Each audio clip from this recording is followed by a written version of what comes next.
What's up, everybody? Welcome back to the channel. Today we're working on the Yeti again. We've already started.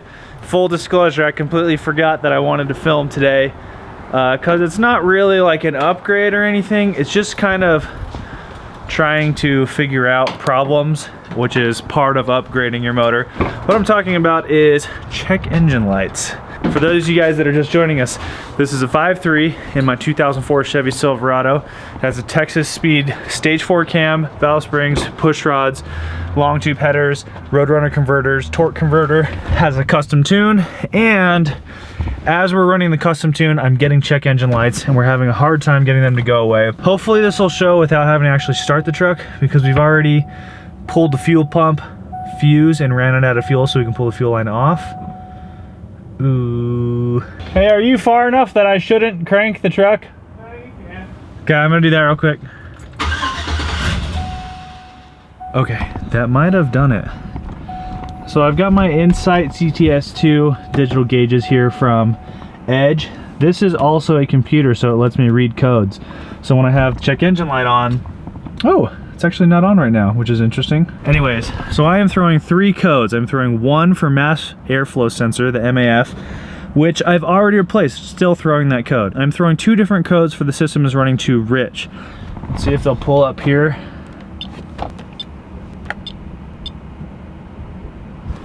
All right, so these are my codes.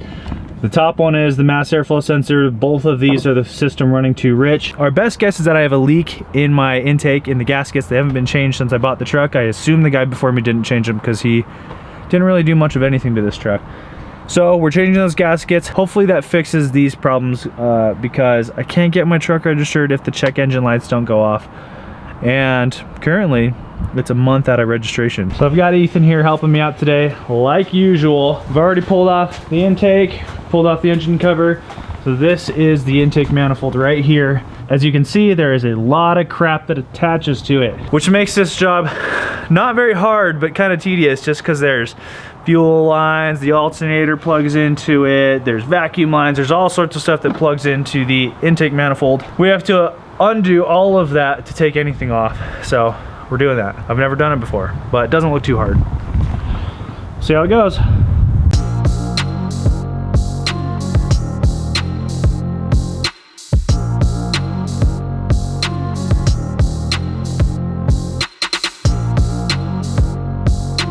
So far, nothing's too bad. It's just pulling things off. The worst part has been probably that this piece broke, and this piece prevents you from pulling the wires off of the injectors. So we had to finagle one of the injectors in there because this little part was broken off inside it, keeping you from actually pulling it out. A few moments later. This has been a much more annoying process than I realized it would be, but we've got everything disconnected. The manifold itself is ready to come out. Get new gaskets. I'm gonna let Ethan pull it out though, so that I can film, so that I can blame it on him if something goes wrong.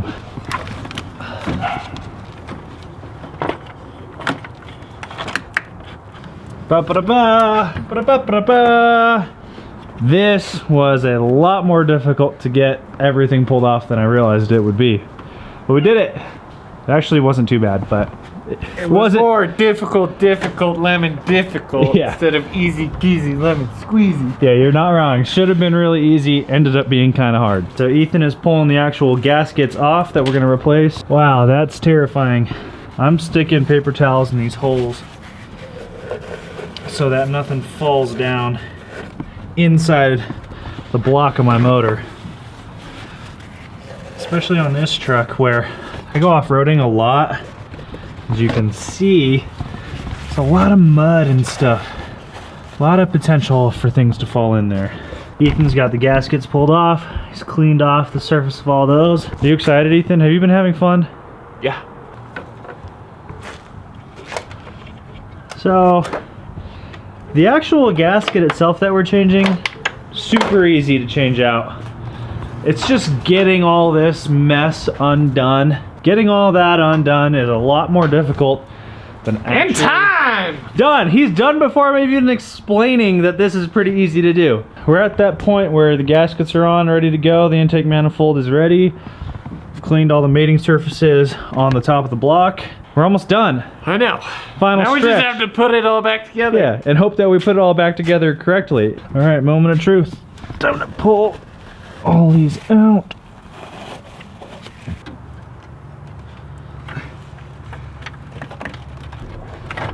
Oh, there we go.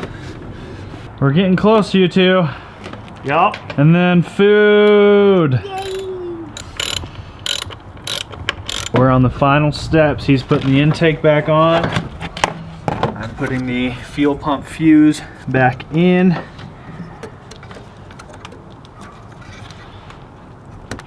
This is a Can-N cold air intake. I wish this box was better, because this thing gets dirty so quick. I swear I have to clean it out completely, like every oil change, to keep it not looking black and filthy. Everything is in, everything's back together. That's how you can tell you wiggle things, and if they don't wiggle, you're good. Moment of truth. You want to film from out here? Just in case the motor blows up or something.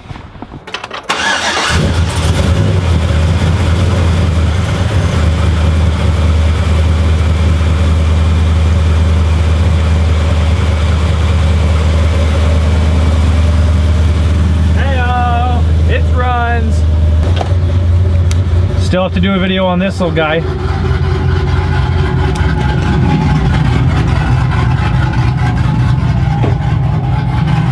that thing is aggressive sounding. But just like that, we're done with another video. Don't forget to subscribe to the channel, like the video, comment what kind of content you want to see. Go say hi to Ethan in the comments. He reads them all. We'll see you on the next one.